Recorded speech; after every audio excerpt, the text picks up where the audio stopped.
Here it is, bright and squirrely in the morning. I'll turn around so you can actually see me.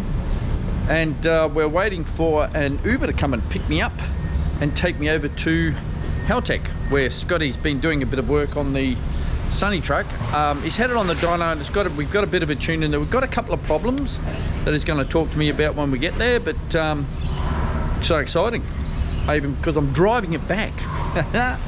So I've got this so I can stick it to the stick this little GoPro to the window, and you can hear the dortiness of this thing, which is amazing.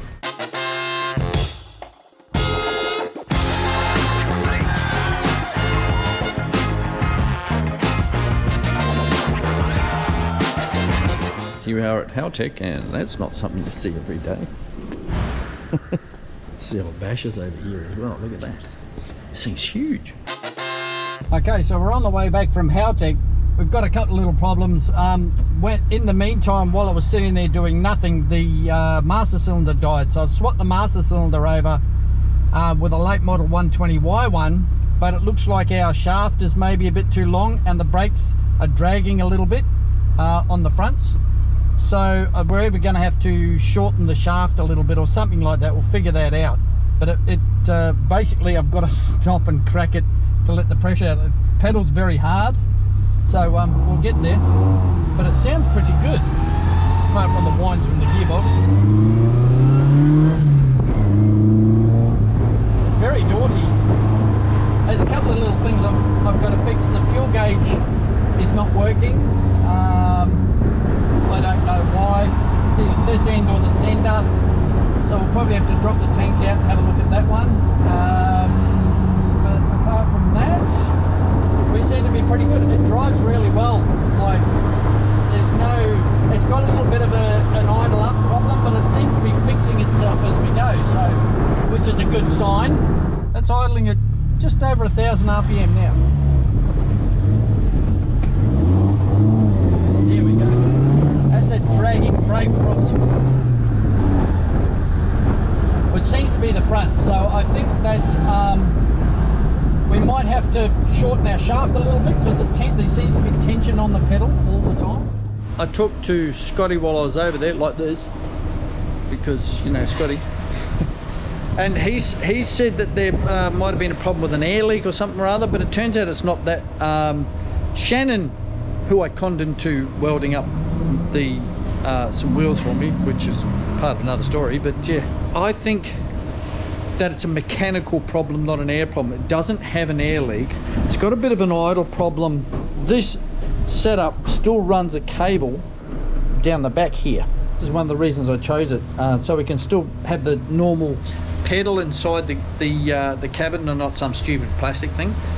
So that runs that down to the bottom there, but we found that if you just push this, you can feel the motor pushing against, like trying to open the throttles a little bit. So either our sensor here is out or we've got a mechanical problem down the back, which I think this is what's happened. So when I got these throttles, they were pretty obviously of a crashed bike because there was bent stuff. So I bent them back into place, and I think that is part of the problem.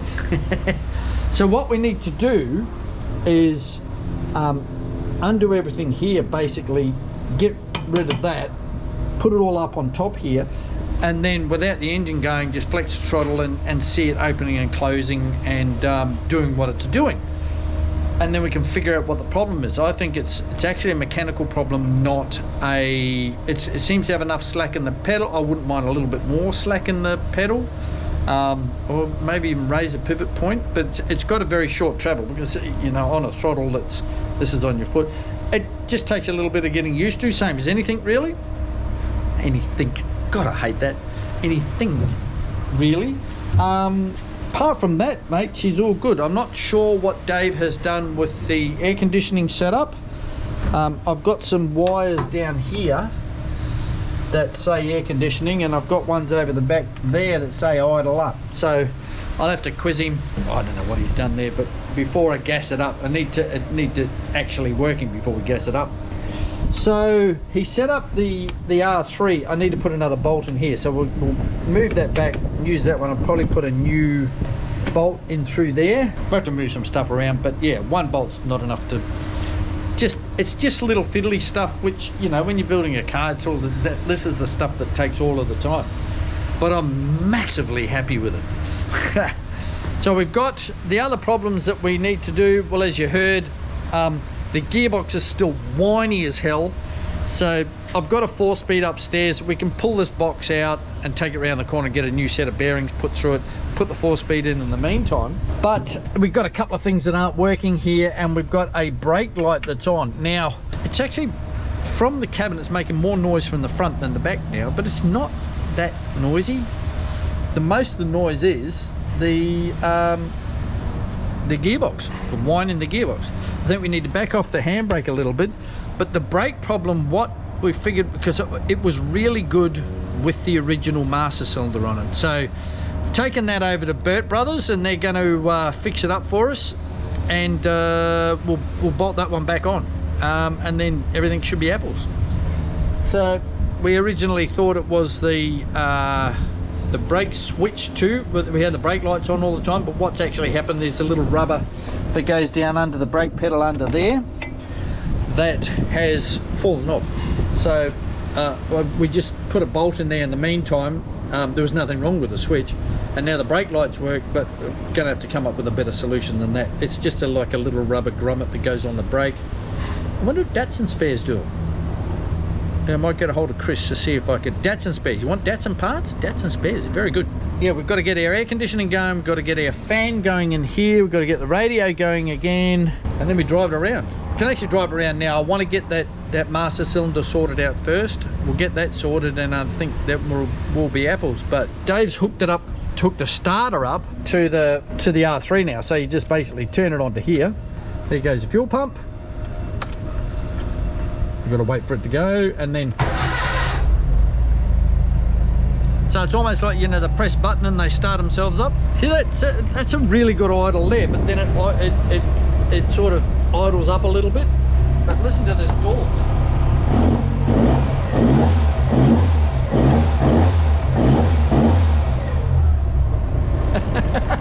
Isn't that awesome?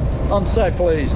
It's just, what a wonderful little car. We need to do a few little things, and then we need to drive the shit out of it.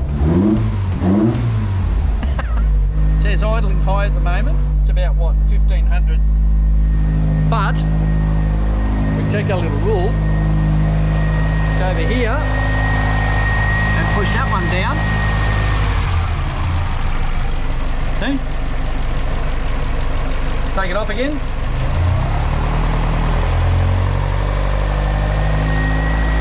So something's not agreeing with something or other else.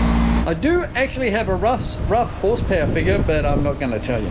I'm not going to tell you because we'll sort out these few little things, and then we'll take it over. Scotty's on holidays at the moment. I've got a few things sorted out. I need the brakes sorted out and a couple of other things.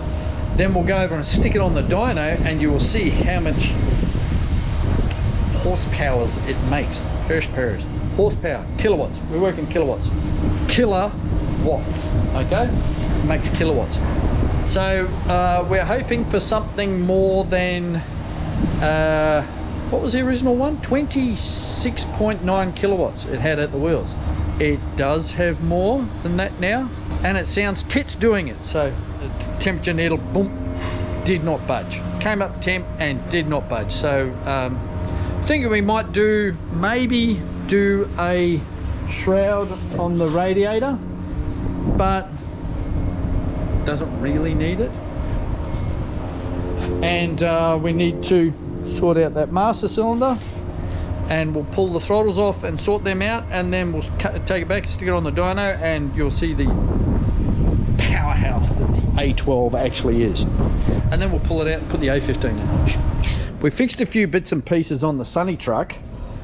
This one haven't got quite right yet, where it sort of locks up the fronts, and it may be the new master cylinder, I don't know. But what I've gone and done is taken the old master cylinder over to Burt Brothers, because the braking was very good with that master cylinder. So it could be that they sat for so long and the calipers are full up with junk and it's just not real flash anymore.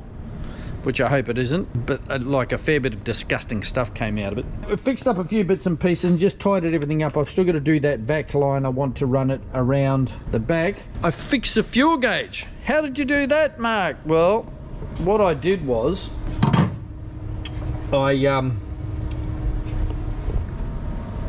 swapped the wires over. Electricity isn't my main strong point.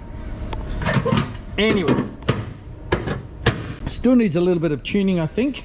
It doesn't like to rev a great deal at the moment, but we'll get there. Scotty's just put a bit of preliminary in at the moment. We've got to figure out what these throttles are doing, because it idles up and it idles down, that wander around a little bit. It may be something that's just built into it from the Yamaha thing, so I can't see why that would be. Anyway, so the plan is to get all of this off and sit it up on top here, and then Shannon's going to come over with plug his laptop in, and we'll turn the fuel pump off and just play with the throttle and see what it's doing when it actually opens up. As I said before, these came off a crashed motorbike. You could tell because they were bent. Where the full throttle was bent, the stop on it, so I tried to bend it back how I thought it went, but well, I think if we get it all sitting out here, we might be able to tweak it a little bit and figure out why it's idling up and down and all over the place. Apart from that, it drives well, except that the brakes are dragging at the moment, which is a bit of a pain, but yeah, we'll get to that. Anyway, keep plugging away with it.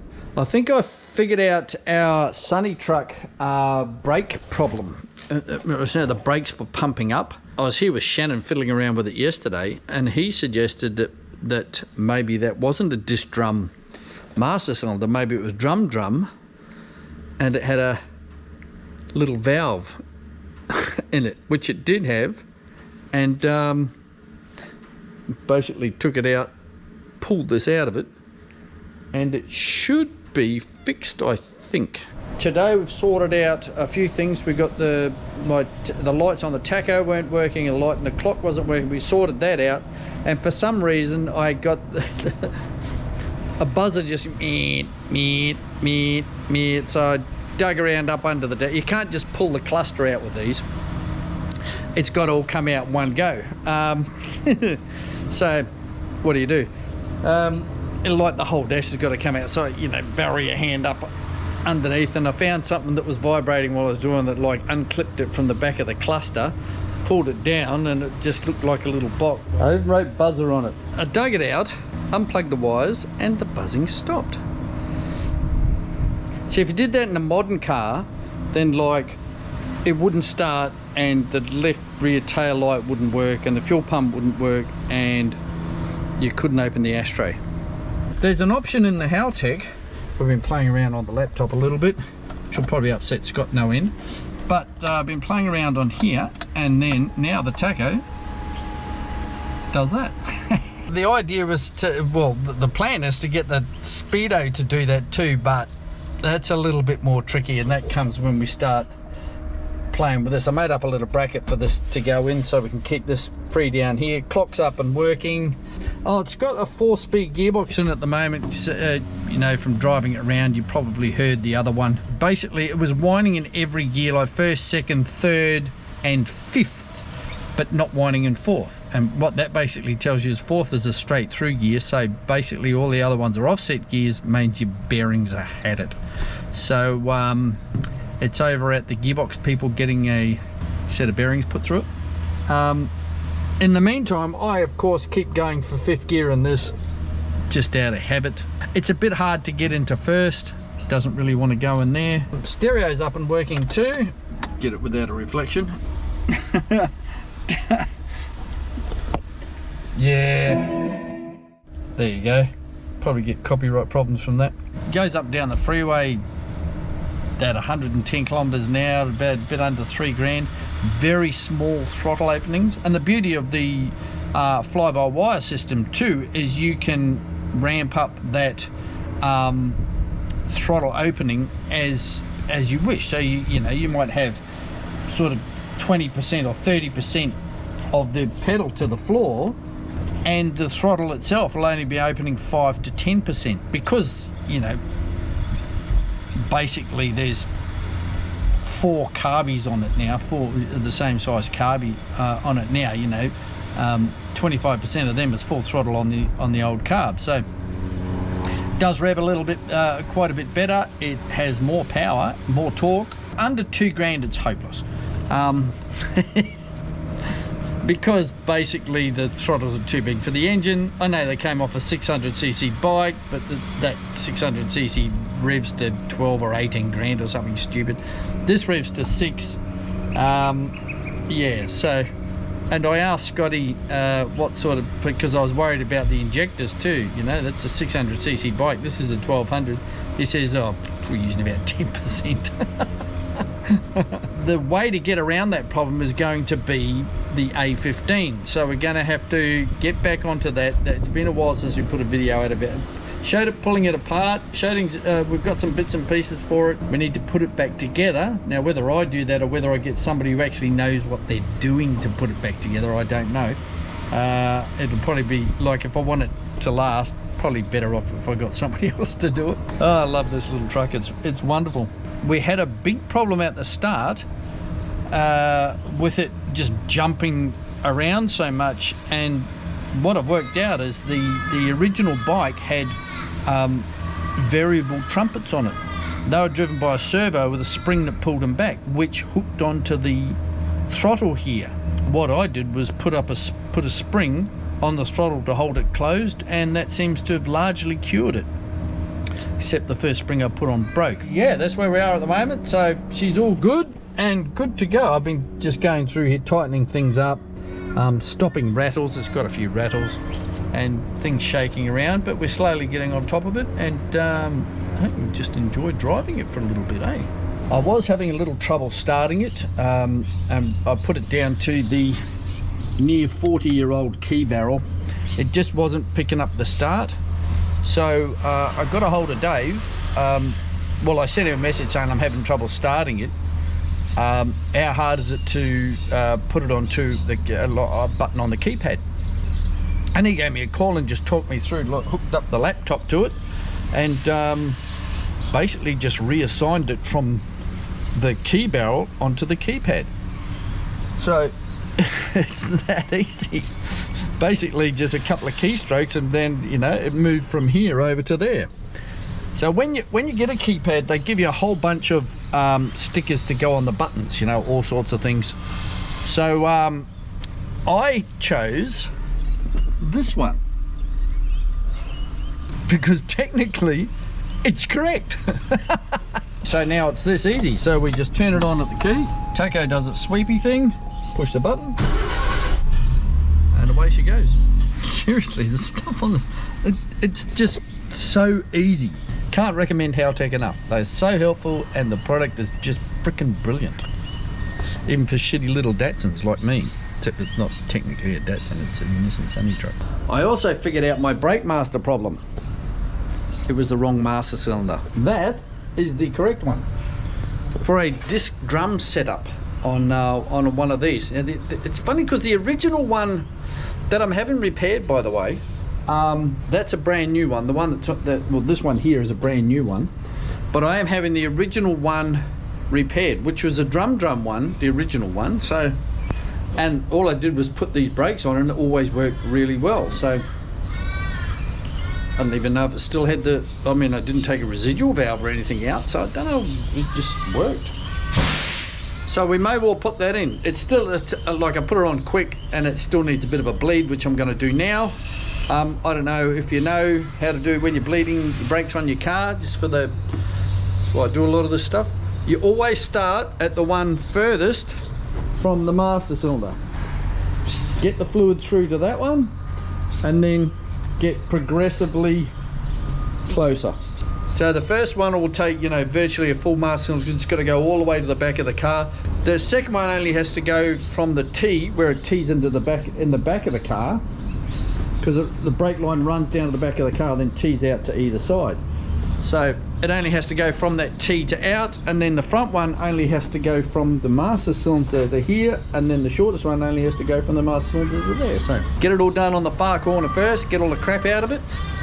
And it's got nice fresh fluid in it anyway, but it's a little bit spongy, so yeah, away we go. For bleeding, I use this handy little gadget here, Bleed-O-Matic, which is I had another one that had a line with a ball and a spring at the end, so nothing would go back, but this is actually easier for the simple reason it's got a magnet on it. How easy is that? A couple of pumps and that's in there. On the inside of the bottle, see, it's got a little tube inside, so that goes, nothing comes back, and it's frankly dead easy. The trick is, I mean, you can get all fancy with those the air compressor ones, but if you're just doing it in your driveway, that will do the job. Just make sure that you don't let your cylinder run dry, because then you got to start again, back over to the bag, do the whole lot, because you've just pushed a whole lot of air into the system. Okay, back on this bad boy. Got something to put on this morning in the form of this, which is a Bosch knock sensor, which Dave has thoughtfully already done the wiring for. I've just got to bolt it on and plug it in, which is really good. I've also figured out the throttle problem. Now, it's not a throttle problem per se, it's actually a software problem. Well, it's actually not a software problem, it's a resolution problem. So the way to think of it is, if you we're going from one little carby, which is, you know, probably yay big, to 4 of them. So it just flows a hell of a lot more being 4 of them. You can't just go, oh, well, this is, you know, for what it was doing before, now we only need 25% of that. It's actually smaller than that, a lot smaller. Here is what we've ended up with. As you can see, it's like 0, 1%, 2%, 3%. That's at 22% throttle on the throttle itself. We're down to 3% actually on the throttles proper. 30% throttle in the car is 6% on these throttles here.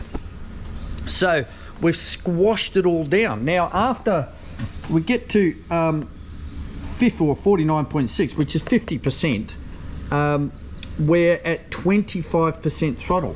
So basically half. Now over 50%, that's when you start to ramp it up. So we're going 55 at 35, 63, we're 50% throttle, then 73 or at 70%, 85, we're at 90%, 100 we're 100%. So we after that 50%, so it's very flat at the start, and then afterwards it ramps up, because once you're over 50% throttle, it's a 1.2 litre pushrod engine. So yeah, after that, then you just ramp it up to hell and away you go. Thing is, with this flattened right down like that, it actually drives beautifully, just like a normal car, which is what it should. It's actually smoother than what it was with the carby. We've also fixed the idle problem too, and that was, once again, it was a resolution problem. So Shannon switched the idle control off, and we still had problems there because I didn't have the resolution on the throttle yet. Then we're just sort of fiddling around with it. Once I knew how to do that, I just basically watched what Shannon was doing.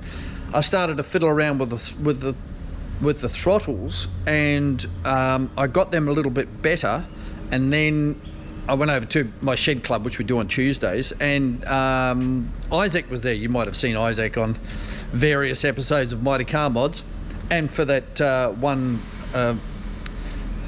subscriber out there, Marty, so he, once again, I had it turned on, and we were sort of fiddling around with it, and it was doing this high idle and all that sort of crap. I hadn't figured out where that idle stuff was yet. That comes later in the story. Anyway, what we did was, once again, he turned the idle control off, and then we fiddled around with, there's a little screw just there, and that mechanically adjusts the idle. So what we did is we thought, look, well, we won't have the idle control. We'll just this was Isaac's suggestion. We just adjusted that until we had a nice idle, and he fiddled around with the timing and sorted it out from there. So, and all was good, except we didn't have those niceties of cold start or anything like that. So that's, and I was sort of driving around for the next couple of days, and I'm still fiddling with the throttles, and I'm flattening them down, just bringing them down and bringing them down to what I've got now. And it started me thinking, hang on a minute, if the throttles are the problem, and you know, it's off a crash motorbike, and of course we all thought that because they came from a wrecker. But if the throttles are the problem, how come when we turn the idle control off, it's not a problem? So the problem had to be in the software. So I started fiddling around and looking through the idle control. So, you know, switched it back on, idle control, and once again it was a resolution problem. So now we had a good idle on 0 throttle, like the computer is seeing 0 throttle, but it's mechanically perfect. So virtually everything after 80 degrees I just set to 0, and guess what? Problem fixed. Just like that. We've got our coolant temperatures, and we have our percentages of how we want to run it. So minus 10, 0, 10, 20, you know, we're at 30, we want 30.7. We're looking for an RPM, which is over here somewhere. But when we got up to 75%, so 70% at 24.1, 75% at 10, then 80 degrees, 0, 0, 0, 0, 0. Okay, you see that? And that fixed it. So our target RPMs we can still run there, as you can see. There's our against coolant temperature. So we're looking at 900 for 100 degrees, 80 degrees, 900, 70 degrees, 1100, you know, 20 degrees, 1200, 0 degrees, 1350. So it's plugging away there. What we're doing now is once it gets 80 degrees, there's no input from the idle control, unless you turn the air conditioning on, which is also in here, and that idles it up for the air conditioning. So so basically the whole deal's fixed. It starts in the morning on a cold morning and does its high idle thing, and as the temperature comes up, it comes down and comes down until it hits 80 degrees and it goes to 0, and it's beautiful. It's just a time thing, and that's, you know, I've got the time to fiddle around with this stuff. So and it's really interesting. So guess what we're doing today after I put my little knock who's there sensor on, is we're going to go over and play dynos with Shannon, who's keen to have a bit of a fiddle with it. You know, I'm lucky I know these people that really actually enjoy doing this stuff. I don't understand it, so, you know, until I get a knowledge of it. It's like these throttles. So once I got the once I knew where to look, and, you know, and look at this stuff, it's so freaking easy. Everything is there. But like with this, you know, we go to fuel tuning. Let's open that up. Target lambda. This is, I've no idea what that means. No idea whatsoever. But like, you know, I don't need to know. It's an experience thing. Scotty left it on like just a real rich, no long terms or anything on it. We were still fiddling around with throttles at the start when Shannon had a first go at it. Isaac basically did some tuning, leaned it right out because it was rich as hell. Gave it a bit of advance, which it's really helped. And you know, so the bit I fiddle around with is just the throttles. I don't play with the tuning at all. I don't know. Well, I understand how it works. I don't know what sort of targets I'm looking for. The more miles, and we turned, Isaac also turned on the long-term trims. So it's actually learning the engine and applying trims to it over time. So the more I drive it, the better it gets. So yeah, it's a bit of a combination there. So today we're going to go over and play dynos with Shannon, and this is going to be fun. So we've only got one thing to do after that. I've got all the gear to set up the cruise control. I just need it wired up, and some guys around at Street Smart, a couple of streets up, are going to do that for me. and then I can start playing with that, and I think I might have a go at setting up the cruise. Should be good. I've been having a little debate with myself about where to put my knock sensor. So a couple of guys have said don't put it up near the top of the engine because that gets all the cam and valve noise, and that can set it off. Problem with this doesn't have a cam up there, it's got a cam down there. Now I can't really put it on this side because that's under the exhaust. I don't want to put it near the heat, so we've got a little spot, if you can see down here, where the fuel pump used to be, the mechanical fuel pump, and I thought I'll just bolt it onto there. You know, we can't get around, like the cam's down there, there's not much you can do about it. I said the cam's over that side, and all of our valves and everything are down this side, so the rockers are all under here. There might be somebody out where under there, but you know, there's not really any handy bolts, and as I said, it's right under the exhaust. We'll stick it on where the fuel pump used to be, mechanical fuel pump used to be, and plug it in and hope for the best. With the cam against the followers, you don't really get that much noises with the valves like opening and closing. That's where you get that clack, and that might set it off, but we'll try it out where it is and see what Shannon reckons to Sabi.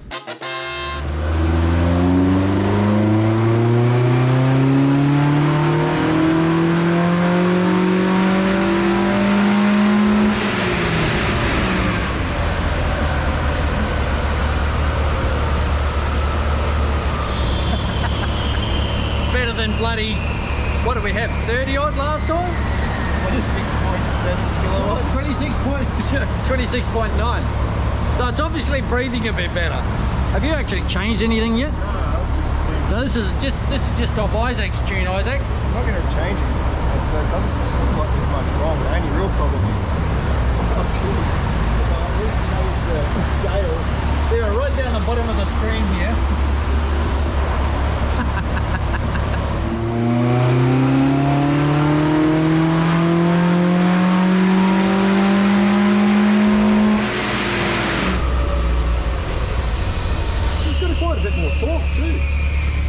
More torque as well. I don't really think it matters what we do. I'm not sure it's going to improve one. No, it's not really going to, you know, it's not like, oh, let's wind a bit of boost to it. There's no paging up on this baby. Yeah, we can page up some timing. Right, we can just give it we'll just give it some timing just for shits and giggles. So you would have hit 6.5 just then? I think so. You just heard the brrr. Yeah, that was it right at the end there. Just I knew it was coming, so I sort of just. How's the temp? 85. Oh, nothing. We'll throw 3 degrees at it. I'm not expecting miracles, but. Well, we'll see what happens. What's the worst that can happen? We're going to do make it A12 ping. What's this running on? What's it running on? Well, it's got a knock sensor on it now. Actually, I don't even know that's turned on. Oh, look, it is there. What do you know? Oh, it is there. Yeah. Has it done any pinging? No, well, you sort of got to knock detection. You sort of got to dial it in a bit. You almost got to actually make it ping. Oh, so it can pick something up. So you can see what it looks like, and then back it off from there. That's why you can't use them on rotaries, because you ping it once with some boost in it, and you're in apex seals. Yeah. Seriously, 30% gain by making a little A12 breathe a bit better. It's no wonder it feels a bit stronger on the road, because it and like seriously, it sounds wild. It sounds so good doing it, so naughty. I'll show you these numbers here. That's our max engine power, max wheel power, 45.9, 46, 16, 46, 46. It's really good, hey? Looking at this, so that the third run with the long-term off, with it applied, sorry. Yeah. So if we make... That's that one there. So 46, 46, 45, 97, 40, it's like 46 horsepower. Yeah, wasn't happy there. So the last one was the green one. Yeah, look, it made a hole there. That's where the long terms clicked on. No, but that's right where it was making all the corrections. That was good for the supply. That's exactly right. That's why it's not always the best idea to do it. Ah. Because that wasn't happy. Not really. But we can always go back. I can go back. But for now, we can now go. All right. So will it start like automatically trying to correct that now? You might drive it and it might go back the other way, and then you can apply it or go back the other way. So like I said, We'll get there in the end. It's not the be all and end all, believe me. No, well, that's it. Here we go again. Let the dorts commence.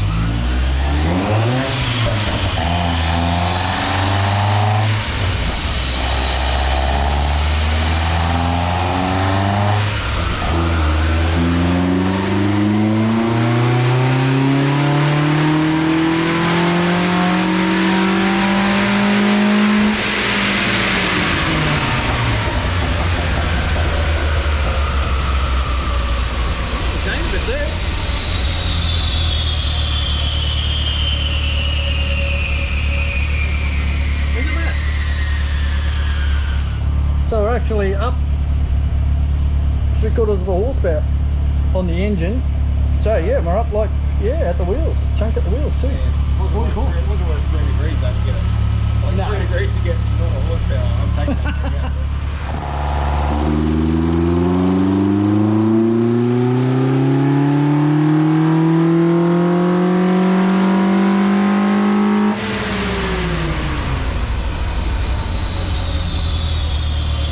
What do we call it, 47?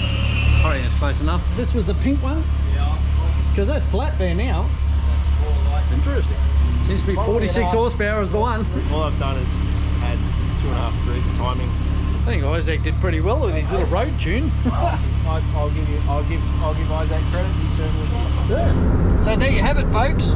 30% gain. Same engine. We're just making it breathe properly and fueling it properly, so it doesn't have those carburetor compromises anymore. I mean, we've still got to do. That'll be another episode too when we do the cruise control. We'll sort all of that out, and then it's on to bigger 300cc bigger A15s, bigger and better things.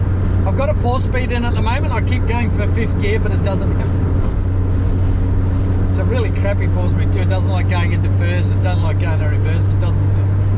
But that's, see, look at that. Look how that drives. That's just, you know, on-off throttle, and it'll pull quite happily. If you stand on the throttle, it's just too much air. It's like too much. You know, I can't handle it. But it'll pull happily if you roll on the throttle from about 1500.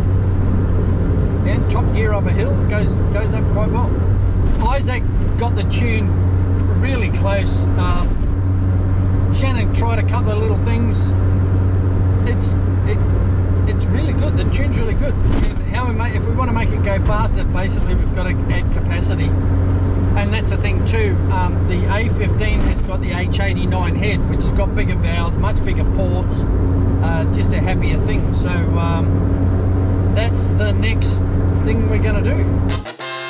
The numbers are in, folks. I have them right here.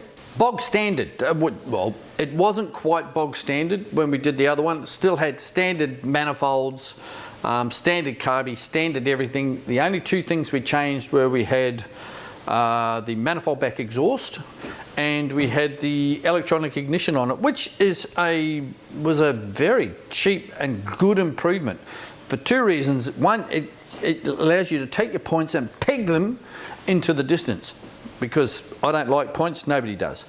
Yeah, so it basically I just got it off eBay. And there's an episode on me doing that. It's right here. Oh, is that the right corner? I think it is.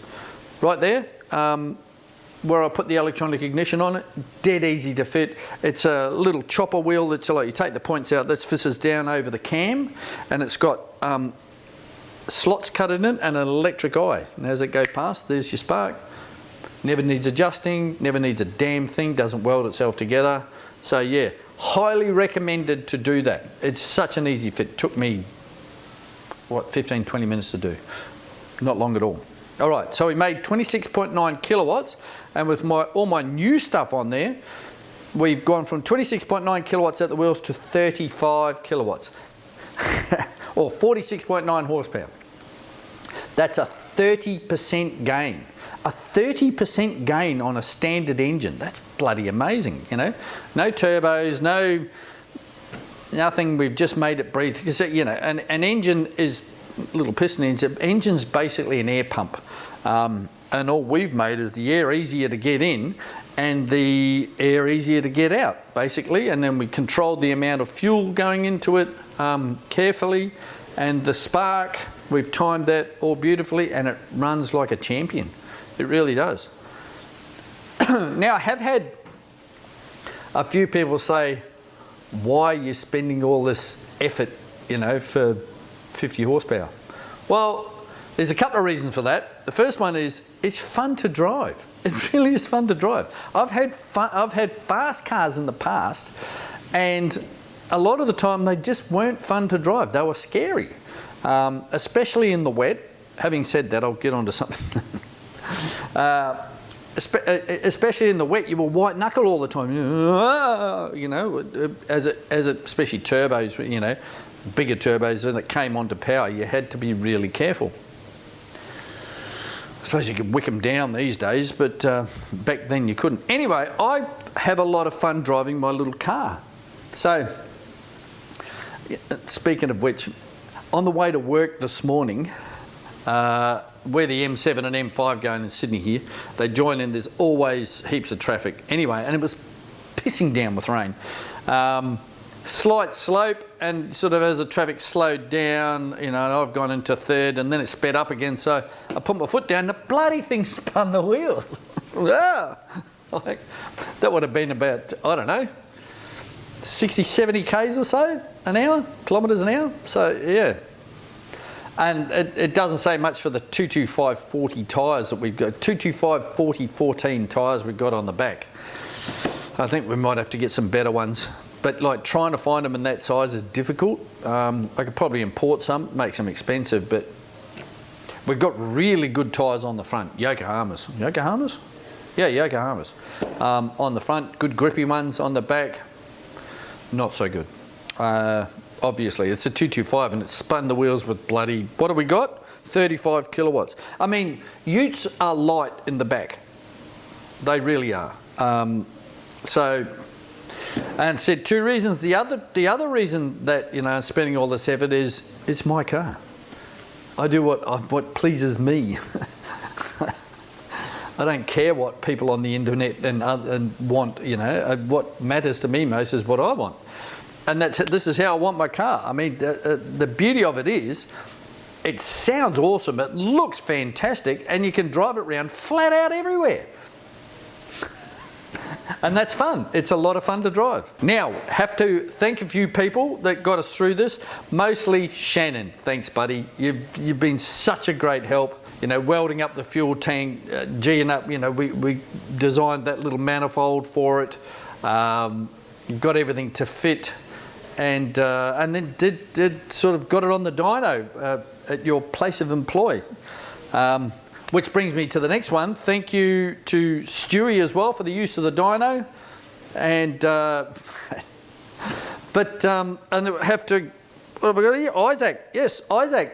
Thanks for the tune. Like you did that. You know, we run around for about what, half an hour at Shed Club, just up and down the hills and around the back streets, and you just fiddled around on the computer. And really, Shannon was saying, well, you would have seen, there was not a lot that we had to do. There was very little we had to do, you know. It was pretty damn easy, honestly. Tried throwing a bit of timing at it, 2 degrees, and that gave us under a horsepower. So you pretty much nailed it straight off the bat. So thank you very much for that. And thanks, Dave, for doing all the wiring. That's it's just, you know, the next thing that we're going to be doing is the cruise control, and all the wiring's already there for it. It's got the clutch switch. It's got the speed sensor wiring. We've just got to go from the speed sensor into the plug. Everything's there. Everything's there. So we just got to add those couple of little things, and away we go with that. Now, into the future, what are we going to do? Well, there's the A15 sitting there with the high compression pistons and whatnot. This little A12 is such a happy little motor, and it's got a decent amount of power at the moment. I mean, you know, it's great to have more power, but is it really?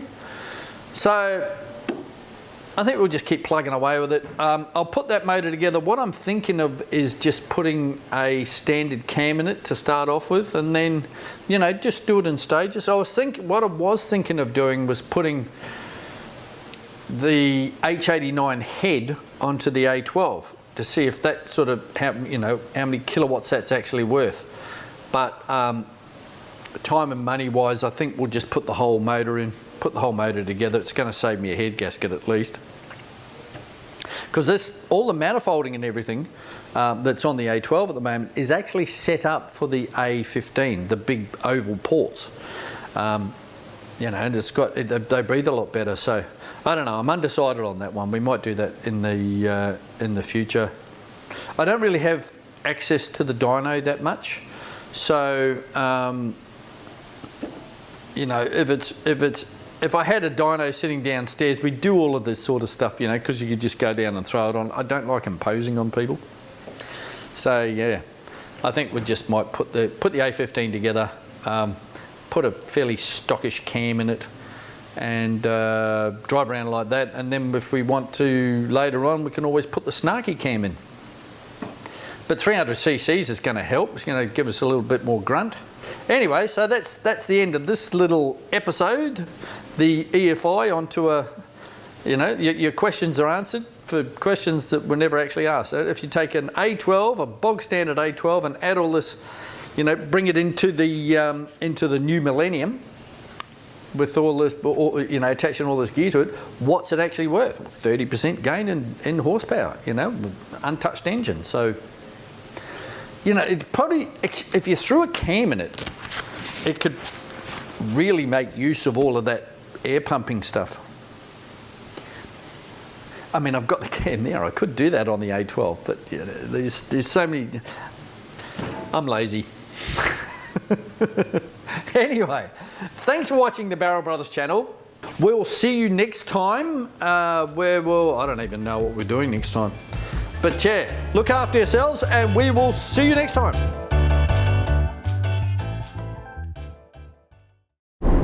That weather looks really bad. Look at that. I think we're going to get a bit of rain. A lot of rain. That's okay, we've got intermittent wipers, but I think we're going to need more than intermittent. It's been threatening to piddle down all bloody day.